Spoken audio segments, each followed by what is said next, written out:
2 నెలల కాలం పాటు నేను పక్కకు వైదొలిగినటువంటి పరిస్థితి నుంచి మళ్ళా తిరిగి ఆ జగనన్న బాటలో నడవాలి అని చెప్పేసి నేను నిశ్చయించుకొని తిరిగి రావటం జరిగింది.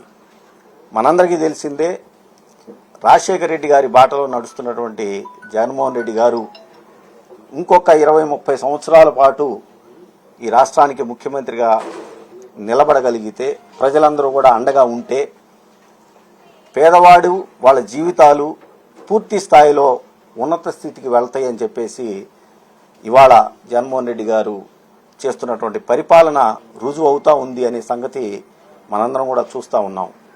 వైనాట్ 175లో నేను కూడా భాగస్వామిని కావాలని, అదేవిధంగా 25కి 25 పార్లమెంటు స్థానాలు కూడా తిరిగి వైఎస్ఆర్ కాంగ్రెస్ పార్టీ కైవసం కావటానికి నా వంతు కృషిగా నేను పనిచేస్తూ ఇవాళ జగన్మోహన్ రెడ్డి గారికి చాలా స్పష్టంగా చెప్పుకోవటం జరిగింది. 2014 నుంచి 2024 వరకు కూడా 2 సార్లు నాకు ఆయన మంగళగిరి శాసనసభ్యుడిగా అవకాశం కల్పించినందుకు ఆయనకి ధన్యవాదాలు తెలియజేస్తూ, అన్నా మీరు ఏ అభ్యర్థిని మంగళగిరిలో మీరు ఇచ్చినా కూడా ఆ అభ్యర్థి విజయానికి పూర్తి స్థాయిగా అన్కండిషనల్గా నేను పనిచేసి ఖచ్చితంగా తిరిగి 3వసారి మంగళగిరిలో వైఎస్ఆర్ కాంగ్రెస్ పార్టీ గెలుపుకి నేను పనిచేస్తానని చెప్పి చెప్పడం జరిగింది. ఇటువంటి పరిస్థితుల్లో ఇక నుంచి అన్నకి నేను చెప్పడం కూడా జరిగింది, పేదవాడికి ఏ విధంగా అయితే ఈ రోజున జరుగుతున్న అదే ప్రతిపక్షాలన్నీ కూడా చూసాం. 2009లో రాజశేఖర రెడ్డి గారి మీద ప్రతిపక్షాలన్నీ కూడా ఏకమయ్యి ఏ విధంగా అయితే మరి రాజకీయంగా వచ్చినాయో ఆ రోజున ప్రజలందరూ కూడా రాజశేఖర రెడ్డి గారికి అండగా నిలబడ్డారు.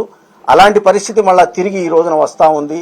ఈ రాష్ట్రంలో పేదవాడికి మంచి జరగకూడదు, మధ్యతరగతి వాడికి ఎవరు అండగా ఉండకూడదు, మధ్యతరగతి వాళ్ళు ఎస్సీ ఎస్టీ బీసీ మైనార్టీలు ఎవరు కూడా రాజకీయంగా ఆర్థికంగా సామాజికంగా ఎదగకూడదు అని చెప్పేసి ఈ ప్రతిపక్షాలన్నీ కూడా చేస్తున్నటువంటి ప్రయత్నాన్ని తిరిగి ఎండగట్టాలి, వాటికి ఎదురుగా నిలబడాలి అని చెప్పేసి భావిస్తూ జగన్మోహన్ రెడ్డి గారి సారథ్యంలో అన్కండిషనల్గా పనిచేయడానికి, అదేవిధంగా మంగళగిరిలో మళ్ళా చెప్తా ఉన్నాం, తిరిగి 2024లో కూడా నేను వైఎస్ఆర్ కాంగ్రెస్ పార్టీ అభ్యర్థి గెలుపుకి నేను కృషి చేస్తాను, పనిచేస్తానని చెప్పి తెలియజేసుకుంటూ, 19లో ఒక ఓసీ చేతిలో ఏ విధంగా అయితే తెలుగుదేశం పార్టీ నారా లోకేష్ గారు ఓడిపోయారో రాసి పెట్టుకుండి, మళ్ళా 24 ఎన్నికల్లో బీసీ సామాజిక వర్గానికి చెందినటువంటి అభ్యర్థి చేతిలో నారా లోకేష్ గారి ఓటమి ఖాయమని చెప్పేసి ఈ సందర్భంగా తెలియజేసుకుంటా ఉన్నాను. Thank you.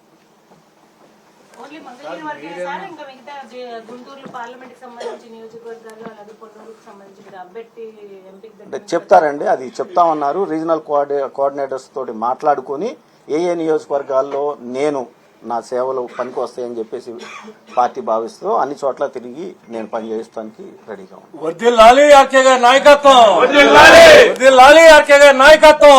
జై జగన్, జై జగన్, జై జగన్, జోహార్ వైఎస్ఆర్.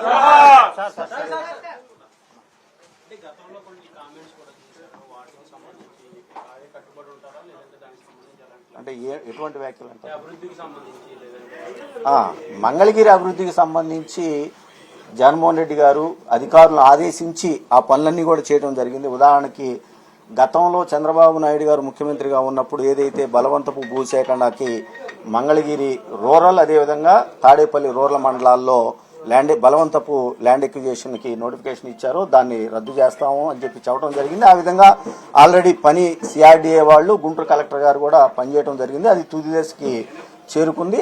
అదేవిధంగా మంగళగిరి డెవలప్మెంట్ కు సంబంధించి కూడా పూర్తి స్థాయిలో అంచనాలు అవి సిద్ధమైపోయి పనులు కూడా ఆల్రెడీ స్టార్ట్ చేశారు. కాబట్టి అది ఆ దిశగా ఇవాళ పనులు పూర్తి స్థాయిలో అయిపోవస్తా ఉన్నాయి. అది నేను ఇంకా అడగలేదండి జగన్మోహన్ రెడ్డి గారిని. జగన్మోహన్ రెడ్డి గారు ఏ అభ్యర్థి ఇచ్చినా బీసీ సామాజిక వర్గానికి మాత్రం మంగళగిరి సీట్ ఇస్తా ఉన్నారు. ఆ అభ్యర్థి గెలుపు కోసం నేను పనిచేస్తాను.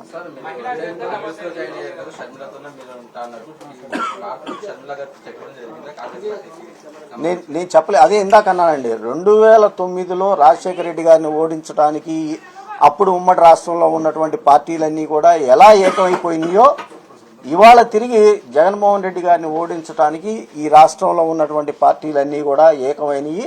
అది జరగకూడదు. ఎందుకంటే పేదవాడు గొప్పవాడు కావాలి. ఎస్సీ ఎస్టీ బీసీ మైనార్టీలు రాజకీయంగా ఆర్థికంగా సామాజికంగా ముందుకి రావాలి. ఆ దిశగా అడుగులు వేస్తున్నటువంటి జగన్మోహన్ రెడ్డి గారికి అండగా నిలబడాలని చెప్పేసి అనుకున్నాను.